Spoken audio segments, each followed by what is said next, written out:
สบายดีสบายดีพี่น้องก็บุญใหญ่อะลีเอาบุญนำกันพี่น้องสบายดีคลิปที่2บอกเองรถส่งมาคลิปแรกแห่พิธีนี้ก็บ่เคยได้ประสบการณ์จากเทือเพราะว่านี่ก็จะเป็นเครือทำอิฐเนาะที่ว่าบ้านนาคงไฟที่เฮาที่ได้จัดขึ้นก็ถือว่าเป็นบทเรียน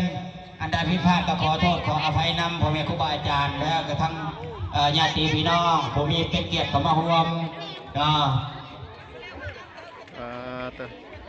จอกใสทีมงานโฮมทางเขาก็สิพอได้อยู่ดอกเนาะผู้ใดอายุใกล้อยู่มอกะยิบมาเนาะไปหดไปส่งพี่น้องแขกผู้มีเกียรติทุกท่านเนาะตอนนี้อย่าพาแตกไปใส่เด้อเพราะว่าสิได้นิมนต์พระสงฆ์องค์เจ้าเพิ่นหดสงฆ์ก่อนแล้วตามมากระแมนคนกระโดดแต่มีความเหลื่อมใสศรัทธาอยากมาเป็นเจ้าภาพแต่มาหดมาสงฆ์เพื่อที่เอาบุญเอากุศลเนาะ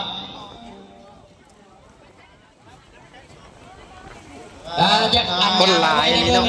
คนหลายอะไร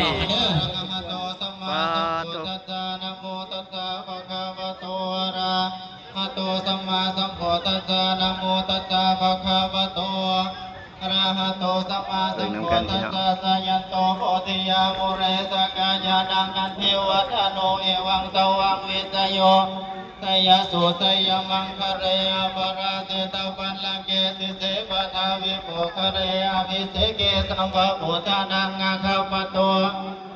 สุนาหาตังสุมังคารังสุปาปตังสุโหติตังสุขาโนสุโมโหโตจัตตุญิตังปุมาจาริสุปัฏฐกินังกายกรรมังวัจกรรมังปัฏฐกินังวัฏฐกินังมโนกรรมังปณิจิเตปัฏฐกินาปัฏฐกินานิกันตวานาลาภันตะเตปัฏฐกิเนยามุเรตกายานังนันทิวัตโนเอวังตวังวิจโยปิจยาสุจยามังคะเนอปราสิตาปันลังเกสิเสปัตวิโภคะเรอภิเจเกสัพพุทธานังอาคาปโตปะโมทะเตสุนันตตังสุมังคลังสุปปะตังสุโหติตังสุกาโนสุโมโหโตจักขุเนตังปุมาญานิสุปัฏฐกินังกายกรรมังวัจกรรมังปัฏฐกินังปัฏฐกินังมโนกรรมังปณิทิเตปัฏฐกินาปัฏฐกินานิกันตวานาราพันตเตปัฏฐกิเนโมเลตกายานันติวัตโนเอวังตวังเวทโยอิจยาสุสยามังคะเรอปราติตาปันลังเกคนหลายอะไรนี่นะเนาะตังสุขโนสุโมโหโตจัตุเยตังปุมาจาริสุปัฏฐกินังกายกรรมังวัจกรรมังปัฏฐกินังปัฏฐกินังมโนกรรมังนาลาภันตะเตปัฏฐกิเนบุญใหญ่พี่น้องบุญใหญ่ต่อไปที่ว่าครูบาอาจารย์ญาติผ่านปริวัติแล้วเจริญพรทางของคุณญาติโยมเด้อต่อเที่ยวกันเข้ามาพูดส่งครูบาอาจารย์ขอบนขอบคุณให้อยู่นี่มีแห่งโกกุ่มสมเย็นให้ถูกให้โศกให้รบให้ภัยหลังจากนั้นทาก็เด้อท่านทายะนึกพายาใกล้บุญใหญ่แถมสมทานเปิดแบบวัดตกอันเด้อทาก่อนได้พ้นแล้วผมเป็นสิกรรมโดนทาก่อนเลี้ยงแถวกันทีไรพี่ตั้งแต่ทางออกทีไรพอออกก็คนจะให้พันเกียบกันล้มลงนอนล้มให้พันเกียบมีไปแล้วเกียมเด้อหลังจากพ้นแล้วรอสักก่อนเพราะปอดไถ่ครูบาอาจารย์ได้เอาอธิษฐานเอาปรารถนาเอาได้โอ้เดือดฮดกันหนาวแล้วทั้งในนี่อดทนนักอะไรนักกูยังในนี่ก็ฮดแล้วหนาวแล้วนี่ฮดเองเสียงผมมีไผ่ใส่น้ำก้อนมาทีน้องแห้งหนาวทะเลแห้งใส่น้ำก้อนเอาคันก่อนว่ะหนึ่งไม่เท่าเดียวจะได้ฮดโอ้ยหนาวแล้วใส่น้ำธรรมดากับพ่อเอานี่แหละเป็นบุญเป็นกุศลเนอศรัทธาญาติโยม เป็นบุญใหญ่เป็นอานิสงส์นะเราทานทั้งหลายได้ฮดของครูบาอาจารย์เมื่อให้บุญ น้ำฮดอยู่ เมื่ ได้ อ นะ ขอบคุณน้ำครูบาอาจารย์ให้ครูบาอาจารย์ อ๋อตก มีกำลัง คนหลาย กำลังใจได้ผู้อยู่ก็ได้หรอ ฮะพดซ่าเนี่ยก็ได้ดอกพระอาจารย์ทรงไม่ออกเลยได้เอาน้ำแข็งใส่โอ้ยเพื่อสีเหลวกัน อดทนนักหน่อยนะ ซาธุบุญเด้อให้อยู่ดีมีแห้งความเจ็บบ่ให้ได้ความไข่บ่ ศรั ให้ ทธาญาติโยมยังหลายนักหน่อยทนเลยเลี้ยวไปยังหลายอยู่ด้วยนี่นะพอได้เบิ้ลง่ายแล้วเนาะ บ่ได้ อา เบิด จารย์ ง่าย เข้ามาเป็น หนาวก่อนแท้ๆบาดนี้ ใจเย็น ฮอดแล้วก็รอดถ่าเด้อศรัทธาญาติโยมเด้อรอดถ่าก่อนทุกก่อนไข่ครูบาอาจารย์เนี่ยถามยาคูก่อนทุกก่อนไทยพระอาจารย์สมเด็จไม่เพิ่นว่ายกขึ้นย่อขึ้นจากครูบาอาจารย์ธรรมดาจากเจ้าม่อมให้เป็นญาสมเด็จบัดนี้สมเด็จหยังสมเด็จจอยการสมเด็จปองก็ถือจริงก็บ่จื้อขนาดชื่อได้ชื่อชื่อดินเพิ่น เอาบุญนำกันเด้อพี่น้องเด้อ FC ทุกคน สมปองบ่ ๆโดย สา ต้องผิด ธุ พลาดขออภัยนะ ฮดมาส่งเพิ่น เพราะว่าชื่อนี่ชื่อแต่ว่า เต็มเหล้า ยังบ่เบิดอยู่พี่น้อง ไปทางไกลก็ให้มีผู้ช่วยเหลือไปทางเหนือมีผู้ช่วยอยู่มันซื้อแก้วให้ช่วยปองผู้ใดประหะโหดสงพระเมื่อนี่ขอให้เงินไหลนองทองไหลมาพญาติโลคาอย่าสุมีมาใกล้กันเพื่อจงความเจ็บความไข่ให้ไหลหนี้ไปไกลห่างนอกกันประสงค์ฝากข้างให้เหลือข้างแต่ไทยเงินเด้อพี่น้องเฮาให้อยู่ดีมีแห้งเมื่อสุขุสุคนสาธุคนคอยหดไปเรื่อยๆก็ได้เด้อ หลายพี่น้องเอ้ยคนหลาย พระอาจารย์จอยคนอยู่ในคนบนเอาดอกเอ้ยแมนไม่ออกอยู่บ้านใดเด้เนาะอาจารย์ซืนอันทันในบ้านเด้เอาว่าแน่ก็หน่อยสิจด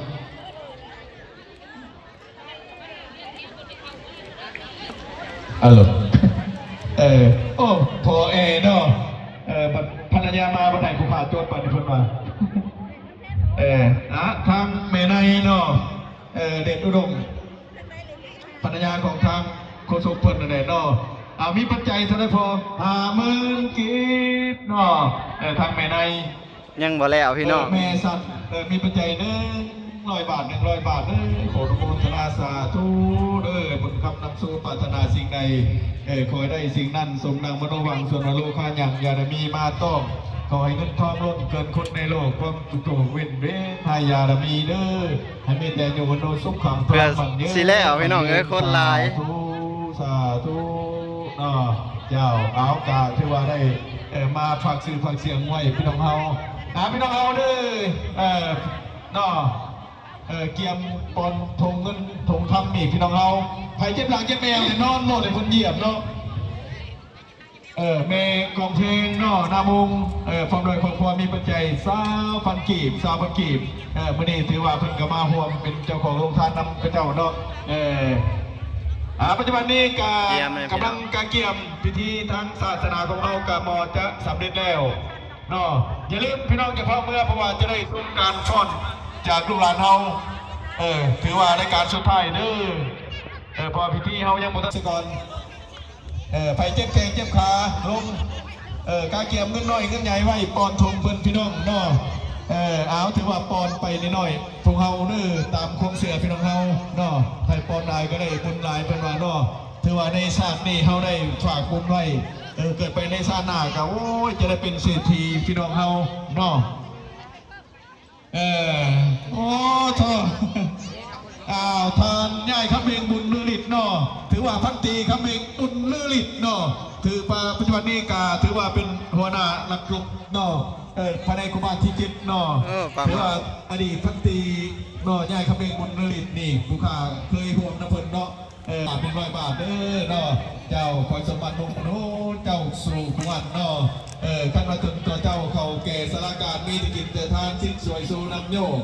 เบิ่งถึงการงานสร้างหน้าส่วนหัวไห้เป็นไงเฮาเห็นสังกิจบ่ได้อย่าลืมถึงไผ่ทานเป็นว่าน้ออีกตอนหนึ่งไปข้างหน้าอานิจจามันบ่เที่ยงคอยแต่มือสิเงียงเพิ่นว่าคอยแต่มือสิลงคือหน่อยกี่แซมลูกที่แทนพ่อในเอาใส่โศกยิงพ่อแม่เฮาให้ไปมาวัดของอย่าได้จอดจองเล่าคือเข่าดอกบูเข่าเพิ่นว่าน้อเอาถือว่าวัดแตกนิดหน่อยพี่น้องปอนทงมือนี่น้อหนาวแล้วบ่จักหนาวแล้วบ่จักทาน สั่นๆหยอกๆและหนาวแล้ว เกียม โถพี่น้องโผล่โผล่คน เอาไผจังแต่งมาแต่งสักพี่เด้อคือสิพ่อมีจะดอกเนาะไม่หีบเงินไม่หีบความเฮากำลังนับถ้าพุทธพอแสงถ้าพุทธกำลังนับอยู่ไปแต่ง เดี๋ยวมาให้โคชกที่เรากำลังชิงจับเอามาได้ว่าแต่งคนว่าโอ้ยดีใจเบิ้ลมายอมจะนั่ง โอ้ยน้องไปแล้วทางน้องนางใหม่เจริญกุหลาบนี่น้องผมโดยของพวกแต่งบอกถ้าแต่งอยู่พุ่งผมหนาวแล้ว เอาไปทางด้านทิศตะวันออกเด้อทางข้างตู้คนแต่งให้นอกไปหน่อยไปใหญ่นี่ผ่าเซตโตหนาวแล้วจังหวะพิธีเขากับมอจะสำเร็จแล้วพี่น้องเขาการเตรียมเด้อปอนทุงปอนไทยเนาะให้วิทย์ของวิทย์ขิดหายพยานโลคาความจริงอย่าสุไรความไข่อย่าสุนีพี่น้องเขาให้ในบุญกุศลในหลายเด้อเนาะเล่ากับเปลือกหรือทุกพอลำตาเล่ากับสารรุ่นคือเหลือเปข้าจะเรียกกล้วยเมย์ให้เป็นตัวเขาคำเด้อเมย์ขันเด้อข้าจะเรียกกล้วยดำให้เป็นตัวไข่เขาแก้วข้าจะเรียกยังเดียวให้เป็นกล่องคุดคาเปลี่ยนอีกแล้วดีใจวันโอ้ยพี่น้องเฮาบาทนี่เนาะก่อนผมขึ้นไปสู่ศาลาห้องธรรมของเฮาเนาะเจ้าใช่แล้วพี่น้องคนหลาย วันนี้ครูบาอาจารย์เฮายังอยู่ทางนอกหรืออยู่ทางไหนต้องให้อันยาปองชวนเจ้าแล้วมันอยู่น้ำยาคำใสกระบัดของยาจอยหันกระแมนสาวแพงพี่น้องโอเคพี่น้องมาหอดในเบาแพงกับสิขอปิดคลิปก่อนเด้อพี่น้องเด้อเตรียมปอนถุงก่อนพี่น้องอันนี้ก็เหลือขั้นตอนสุดท้ายแล้วพี่น้องคืออย่างขึ้นไปศาลาหงธรรมก็เรียบร้อยแล้วพี่น้องฮะบอกสบายดีทุกคนได้บุญได้กุศลนำกัน